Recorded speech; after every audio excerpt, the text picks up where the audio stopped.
One of my loyal and lovely patrons just wrote me a message that says, "Dear Uncle Ben, can you explain how to reliably shift positions across the neck faster than a rabbit who just drank that lemonade from Terra and come up with a rad etude to practice them with?"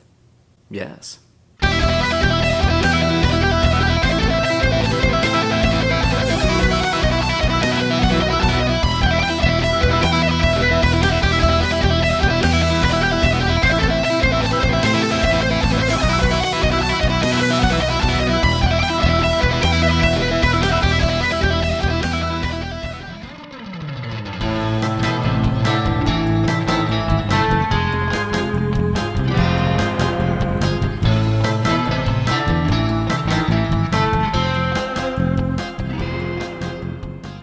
Well, hey there kids, it's your good buddy, Uncle Ben. Changing positions can be difficult. Lord knows your stepmom and I had quite a time of it back in the day, but we got through it with plenty of practice. But practice this cool etude and heed the tips and tricks I'm going to show you guys in this video, and I guarantee you're going to be jumping all over the fretboard all nimbly-pimbly, like a kitty cat. First, we're going to break down how to play this cool YOLO mouse meat inspired neoclassical etude. Then I'm going to show you guys some tips and tricks for moving across the neck and give you some details on some different ways you could try picking this thing for maximum impact. But of course, if you want to get the most out of this video, you're going to want to grab all the extra goodies that are waiting for you over on my Patreon page, patreon.com/Ben Eller Guitars. Sign up today for even just $1 a month. You're going to get access to a ton of cool stuff, including the downloadable tabs, practice tracks, and MIDI files I made to go along with this lesson. That way you can build your perfect practice session. So don't delay. Sign up today. Gear-wise for today's video, I'm playing my lovely Suhr modern Terra, and I've got that going into a Boss SD1, then into the Bad Cat Jet Black, which is currently residing here atop Tone Hinge. Yeah, let's hear that fret hopping frenzy again at stepdad speed.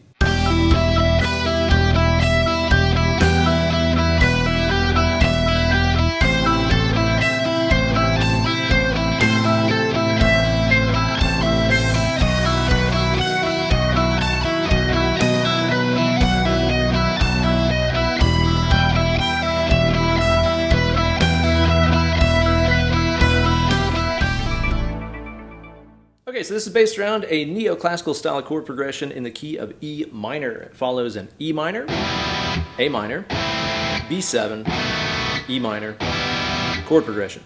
We're going to be playing all this stuff on the top two strings of the guitar, and everything that we're playing is going to be outlining the arpeggios of each of those chords. So for the E minor, it's going to be targeting the notes E, G, and B. A minor is going to target A, C, E. And the B7 is going to target B, D sharp, F sharp, A. All on the top two strings of the guitar.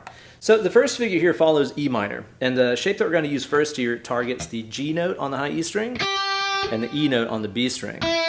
All these are going to be based around the same kind of execution, where we play the fretted note on the high E string, pulling off to open, play the fretted note on the B string, then play the open high E again. So it's like, this first example has 3 E notes in a row. And then what you're going to do after that is to jump up to this position where we're targeting the B note on the high E and the G note on the B string, again staying inside of that arpeggio. Same execution style, pull off, fretted note, open string. After this, what we're going to do is to extend the position that you're in right now by grabbing the high E string fret number 12 and still using that same G note that you had on the B string from the last lick. So you're going to have this, then jump up, then extend, then just repeat everything before you move on to A minor, which again is A, C, E. First start off here by targeting the C note on the high E string and the A note on the B string. Same execution style.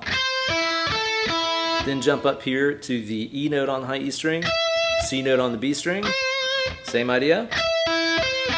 And then we're going to extend that position out here to where we grab the root note A on the high E string and use that C note left over from the last position on the B string. So the A minor is going to go like this.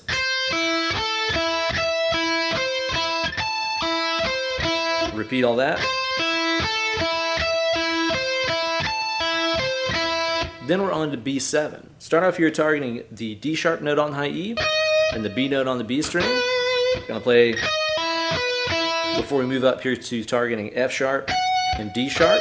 So we're going to play And then it's easy to extend this out into the A note right here on the high E string, and that same D sharp note left over from the last position.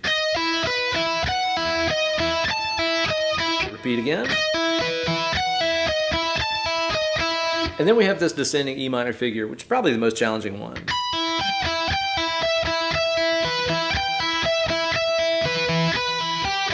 But I love that pedal tone sound that you get with that open high E string. So first we're going to target the B note on the high E string and the G note on the B string.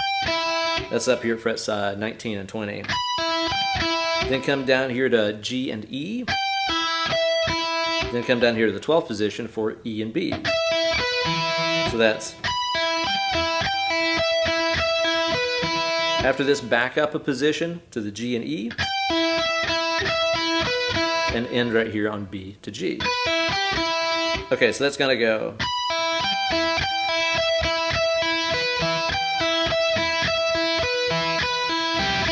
And that's the entire thing. So start off with E minor.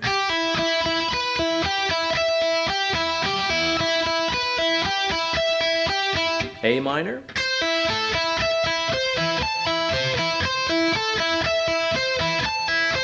B7,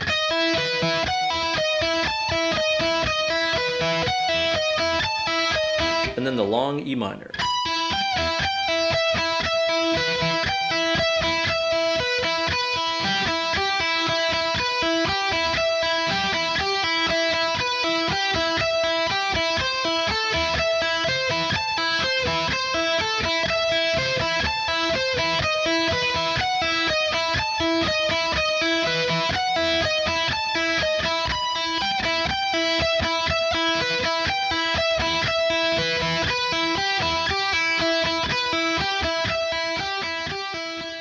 No donuts required.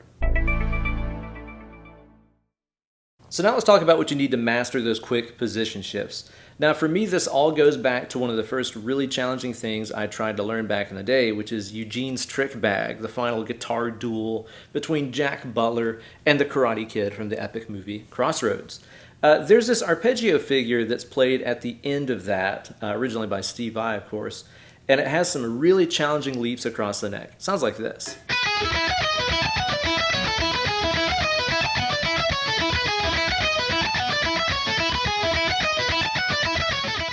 I remember trying to learn that back in the day and really struggling with making those leaps across the neck happening, because it seemed like every time I tried to jump up the neck, I would just land in the wrong spot, of course. Now, the real key to doing position shifts like the one in Eugene's Trick Bag and the etude that I showed you guys today is letting your eyes do the work for you first. Here's what I mean. Like, I remember when I was learning this, which is like E major, B major, D major, A major. I finally started getting this whenever I would find the position with my eyes first, and then while my hands were down here in this position, my eyes were already looking for where I was going to next. So in other words, I'm not watching my hand and then trying to track my hand's movement with my eyes as it's moving across the neck like this. When you do that, everything just becomes a blur and it becomes impossible to land on your target. But if you have your eyes really, zoomed in on the position that you're trying to land in and focused right there, you can stop your hand position as soon as it enters your frame of vision. So in other words, like for Eugene's Trick Bag, I remember whenever I got down here to the E position, I had my eyes up here at the 11th position of the guitar. That's where my first finger is going to land. The first finger kind of anchors the hand, so you sort of want to use that as your reference for what position you're in. So as soon as I found this position, my eyes were no longer on it. My eyes were up here at the 11. And I just stare at that fret until my hands moved up to position.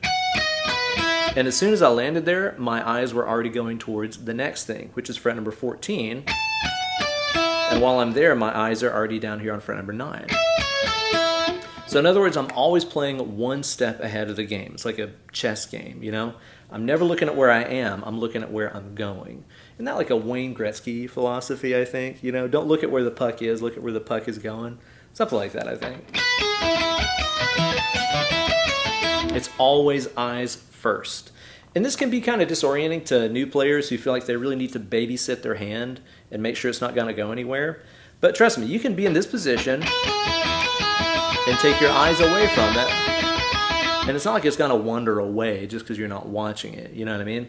So you gotta learn how to kind of trust it a little bit. And of course, go nice and slow with this stuff first. Don't worry about trying to get it at like record-breaking speed at first. Go at the speed where your eyes and your hands can work together. So with this etude that we're playing today, I'm first looking for the 3rd fret. While I'm there, my eyes are already on fret 7. My eyes are on 12, then they're back here on 7. So I start off here at the 3rd, but I'm looking at 7. Start here at the 7, but I'm looking at 12. For the A minor, I'm playing right here in this position at the 8, but I'm already looking ahead to the 12, where I'm going to next.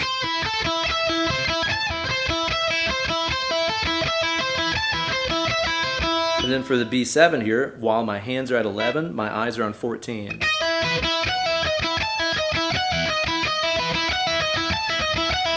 And this one's a challenge because it moves down the neck so much. But again, while I'm here, I'm looking here. While I'm here, I'm looking here. Always going with the eyes first and just fixing the gaze on the fret that you're trying to land on. Don't get nervous and double check the hand. Don't move the eyes back down to where you already are. You don't need to babysit the hand. It'll be just fine. Look at where it's trying to go, focus on that fret, and make your hand position jump into your frame of vision.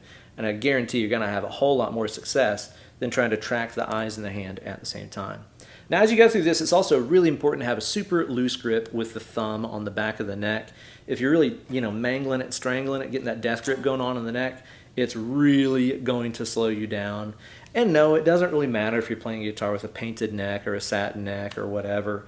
As long as you have a nice loose grip with the thumb there. My thumb is barely touching the neck. It's just gliding across like that. You're going to be just fine. So don't worry about having to have some particular paint job on your neck. It's the driver, not the car. I also want to show you guys some different approaches on how to pick these kind of arpeggios. It's kind of Mastodon-ish technique-wise, but Yahweh mouse meat style sound-wise. It's kind of an interesting hybrid. Hey, hybrid, I'm using hybrid picking, right? The way that I like to play this pattern of arpeggio is like this.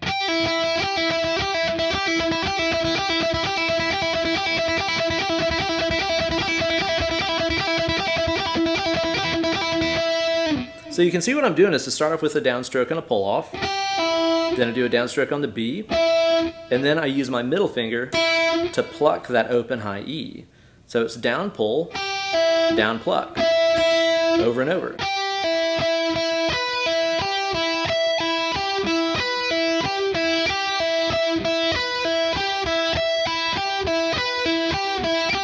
If you're not really comfortable with hybrid picking, you don't have to practice it this way. What I would do if I was you is to replace the hybrid pick note with an upstroke instead. So it's going to go down, pull, down, up. Down, pull, down, up. So you were just replacing the pluck with an up instead. A lot of hybrid picking, that's what I end up doing, is replacing upstrokes with hybrid pick notes instead. It works totally fine. Down, pull, down, up.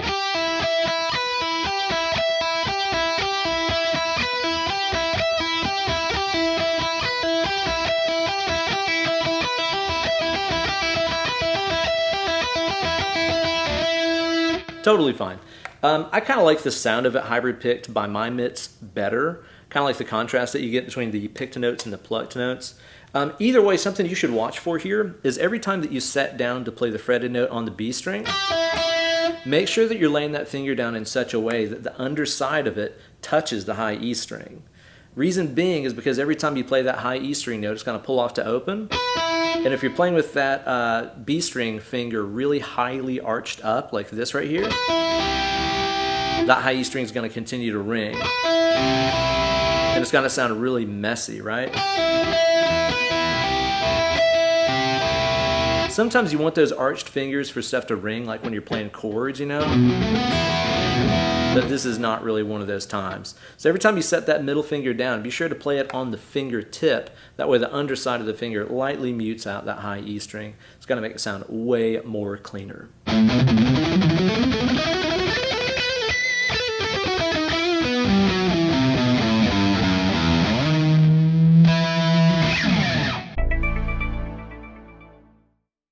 So there you go, guys, a dope etude and some technical tips to get your neck smothered and covered in fretboard hopping goodness. That's right, it comes to you guys by request from a member of my Patreon community over at patreon.com/BenEllerGuitars. Sign up today, that's where you're going to get downloadable tabs, backing tracks, bonus lessons, practice tracks, MIDI files, everything that you need to become the next Shred-Eye Knight. That's also where you can interact with me and a community of awesome people just like yourself, and potentially get your very own cue aid the F out of on a future installment of Weekend Wankshop. Don't delay, sign up today. Thanks as always for watching. Be sure to like the video, subscribe to the channel, and ring the bell for notifications every time I upload a new slice of fried gold. Be sure to tune in next week. We're going to be talking about some other really cool stuff that I got planned for you guys. And yeah, I look forward to seeing you guys then. Oh, and for the one guy in the comment section that's going to give me shit about having my hair tied up today during this video, I'll try to wear something a little bit cuter for you next time. As for the rest of y'all, I recommend getting away from the computer machine, grabbing that rock guitar, and getting to jumping around that neck like a real pro. Less clicking, more picking.